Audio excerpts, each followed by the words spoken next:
Hey guys, my name is John Abaya, and today I will be talking to you about uh, Clash Royale.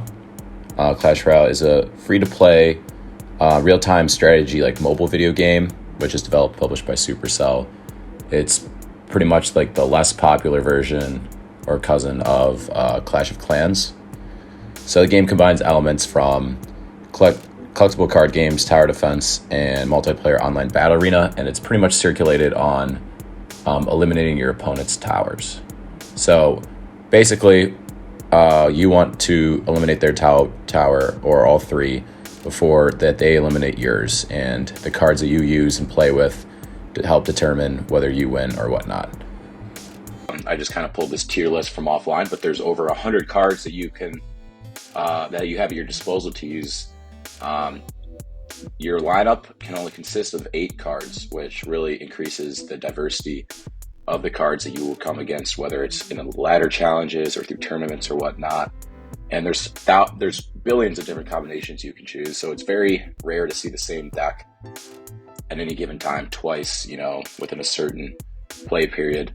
But I mean, I've been playing this for 6 years, and I can say that I think that I have mastery of 50 or 60 of these cards down. But overall, there's so many cards that have come out just over the past 2 or 3 years that I'm not super familiar with, and Clash Royale plans to continue keep coming out with cards. So just this list is going to keep growing. All right, so let's get into just a quick battle. These 8 cards that I have down here are the 8 given cards that every person starts with when entering. I'm just doing like a basic training match at the moment. So each card costs a certain amount of elixir that you need to use and whatnot. And it's important that you need to use elixir efficiently, because otherwise, if you don't use it and your opponent uses elixir efficiently, your cards, you put yourself at a large disadvantage. So here I dropped a giant. 5 elixir card is kind of it's a tank. It only targets buildings, so will not target other troops. Then I put 2 archers, ranged troops, behind it, so they can try and get anything out of the way that might attack the giant. A mini P.E.K.K.A. That's a high damage level troop right there. That's currently taking out that tower right now. The opponent dropped a lumberjack. I used a knight, which is kind of a high DFS troop to counter that. And there's also spells. So that fireball and those arrows down there, you can see, you can pretty much attack it anywhere. You can place them anywhere, and they will do specified damage. So here, as you can see, I got the first tower, then I attacked with the giant and the mini P.E.K.K.A. again and got that 3 crowns. All right, so with that battle complete, I'm now going to go look at just the top 8 cards that I like to use that is part of my main deck. So the first is a Valkyrie. She's a ground troop, does splash damage.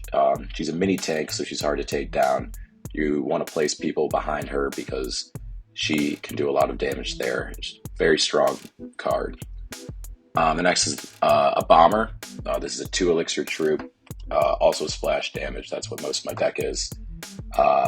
Very easy to use, applicable in a lot of situations, takes out hordes very quickly. The next is the baby dragon. So the baby dragon is a 4 elixir flying troop. It's also basically a mini air tank, very useful because most ground troops can't target it. It does a good job to clear space for people. The minion horde is just it's a 3 elixir troop. Deals a high amount of damage for the ease to which to use it due to elixir, and it's an air troop, so once again, ground tough troops, it's hard to target.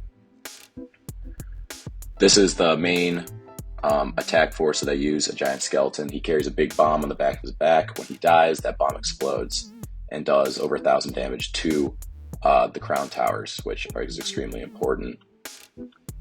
And then finally, we have the Sparky. Ground troop, 6 elixir. It kind of like gears up and then unleashes a ton of damage, basically on a timer upon enemies. Really good for just cleansing the field. The 7th card is the Goblin Barrel. The Goblin Barrel you can just throw right into the mix, put it right on the crown tower, and the goblins will do work on it. It's a really, really effective card, especially if they don't have an effective counter. And then finally, the last spell card that I use is a Zap. Just pretty much takes out enemies to elixir card pretty much instantaneously. It's very, very effective. Alright, so let's get this battle started. I'm going to play a ladder ranked game against someone who has a similar amount of trophies as I do.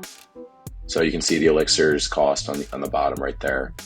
I'm going to drop a bomber in the back, probably put the giant skeleton in front. Bomber can clear damage because it deals splash.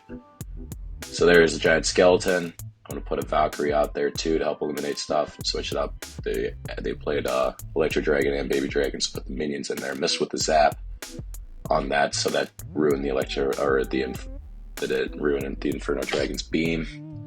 Overall, that'll be a wash for right now. We'll see if we can line it up for another attack soon. Saving an elixir all the way to the 10 level is a smart thing to do, especially when your opponent is doing the same thing as well.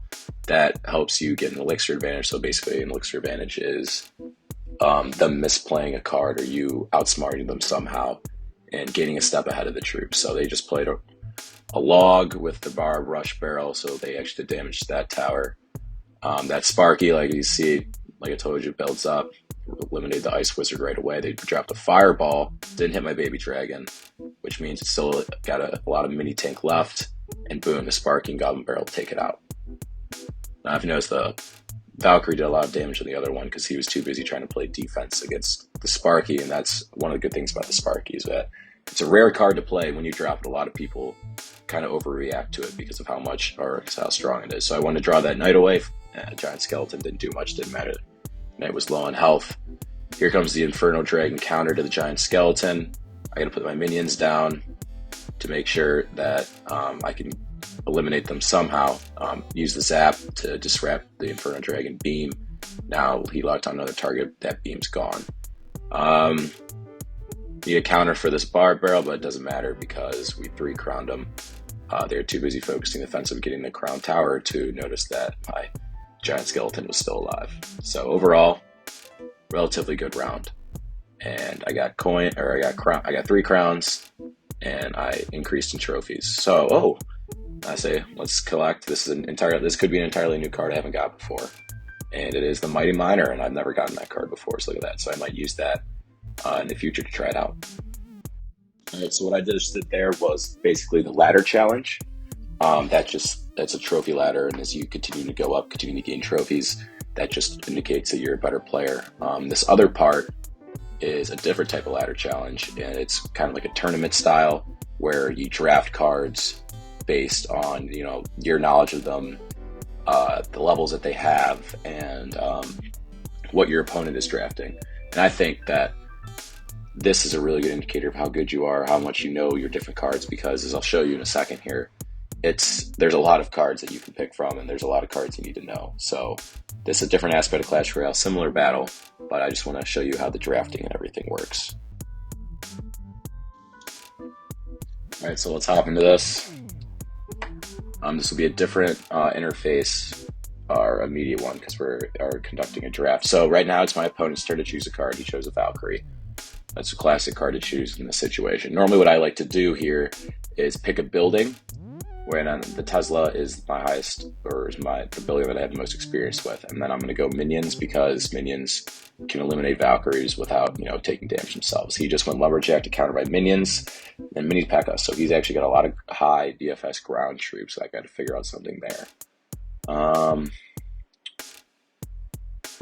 Let's see here. I'm going to go Giant Skeleton to counter those ground troops, especially when the bomb goes off and Bomber. So it's actually kind of a similar deck to the way that I originally play. He best picked Lightning Spell. He's going to do that on my tower, combined with my Giant Skeleton when it's near my tower. And something else. Let's see. And Bats. Alright, that's to counter minions. It's not a bad card pickup at all. Alright, let's go Balloon here that only targets towers. And Fireball to help eliminate those high DFS troops. So right now all he has to defend against the Balloon is a Lightning, which he won't use, Bats, and a Lumberjack. Alright, he picked Inferno Tower to counter my Balloon there.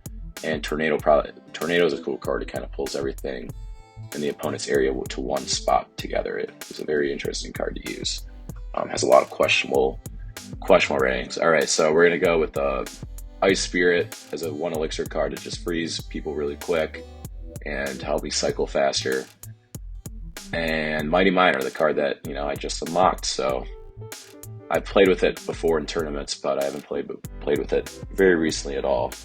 And I'm pretty unfamiliar with it. It's going to be interesting to see what he does here. So what he did up there is actually, you can emoji to certain people. There's certain emojis that, indicate how you're feeling. So that guy, he's just, he's sipping some tea. So I dropped the giant skeleton in the back.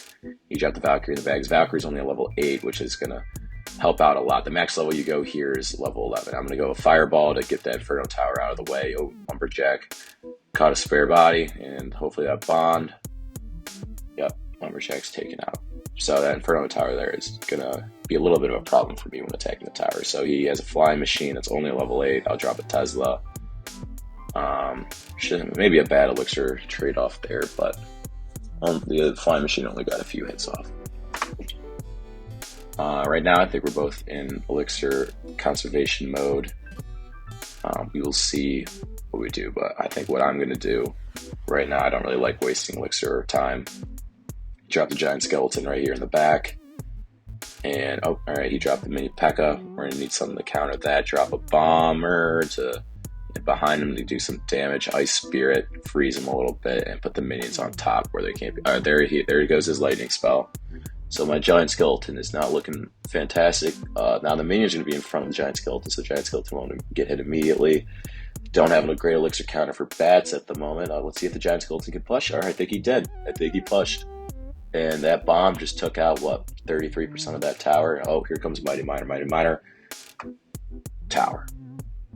It's a great champion. If you get him hooked on to something like that, he can take out things really easily. So mini P.E.K.K.A. to counter. I'm going to drop the Tesla right here.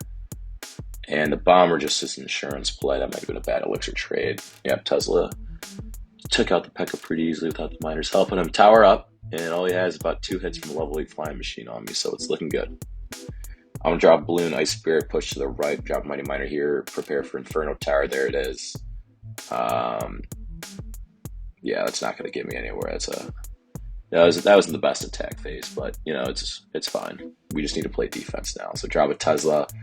Right here, counter the Tesla, bomber again. Actually, let's put the giant skeleton out to soak up some damage, then put the bomber down.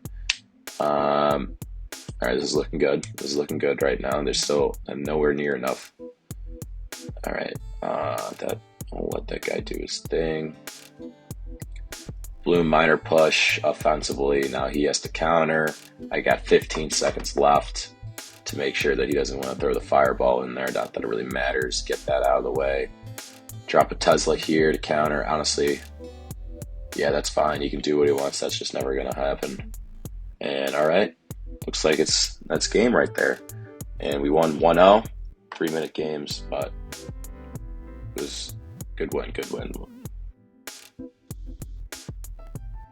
right, so next up, I'll just go through a little quick demo about what certain things are, what the interface really looks like. So here's the emote deck. There's a bunch of different emojis. Like if you press on that chicken, you do this little thing. You can really just scroll down and see hundreds of emotes that you can use. Those are mainly available at the store. Clash Royale at some point is kind of a pay-to-play game. I've been doing it for 6 years, so I haven't paid anything, but if you want to get good fast, it is play. Here's the wild cards you can use to upgrade troops. So these elite barbarians I can upgrade right now. I might as well just do it to show everyone. But now I'm almost halfway done for upgrading the elite barbarians, and I might as well just, now that I'm here, I think I'll just try and upgrade a legendary card to do. Maybe the Electro Wizard or the Magic Archer probably. Okay, and I could upgrade him later. That's actually a really good card to use in the draft battles. And then these are just kind of like how your opponents may perceive you when you start. It says your name and then your background. And then looking at this, that's just a card mastery for the minions. That just shows you how much you've progressed by playing that card. How much have you played it really? It's like a statistical tracker of how much damage per se or hit markers per se that you may have done. And so here is just a quick scroll through of all the cards that you can use. There's legendaries which are the kind of like the hexagonal cards. I'm just going to upgrade my Goblet Joe right there. There's epic cards, which are purple. The orange are rare, and then the normal ones are common.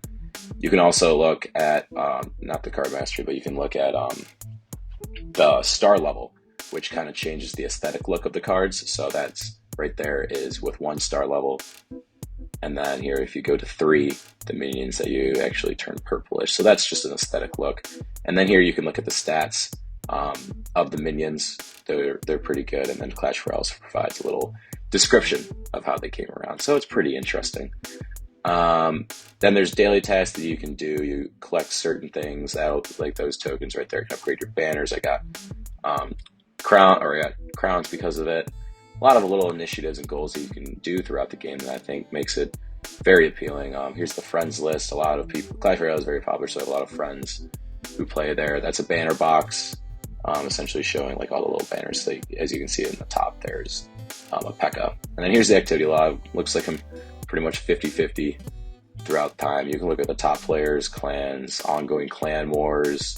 There's an esports page that I can't find right now, but you can access. If I was in a clan, there'd be clan initiatives as well. And then here there's, daily tournament challenges or tournament challenges to get certain things. So clicking on this one, you can look and see that there's a lot. But yeah, Clash Royale, really helpful or a really fun game to play, I suggest.